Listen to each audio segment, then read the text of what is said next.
First time I talked to you, we were on the phone. I know I met you when we were traveling, and then I was in Canada. That's right. I was in Toronto. That's right. We had a long chat on the phone. Right. We immediately got to the point, which is how that you wanted to make this movie, Yes. and how that, in spite of what it was called and how what the preconceptions would be, you wanted to make sure that we were going to make a cowboy movie. Right.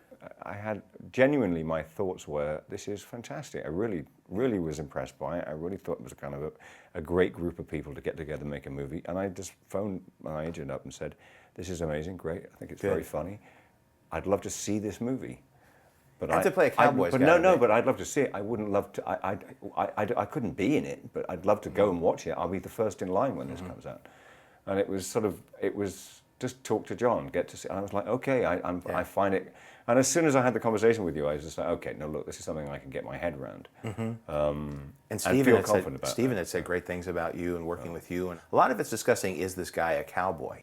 They asked me how did you feel about you took an American role and put somebody who's the most British character, and I said I didn't see it that way. I really saw you needed somebody who looked like they had lived a life, that they were seeking.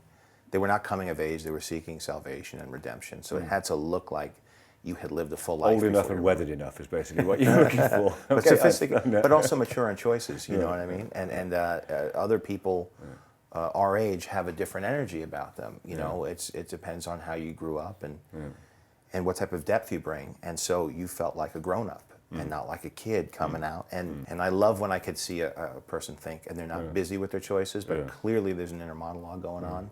I'm just counting, you know that. Is it really? Doing some.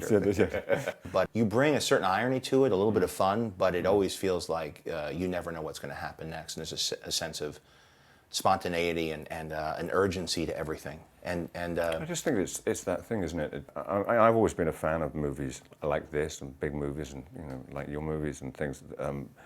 If there's a believability in it, then anything can happen. And you have the space to sort of work around that, and that's what these movies are about. They're about getting an audience to emotionally engage and then sort of like wow them with something, with something incredible.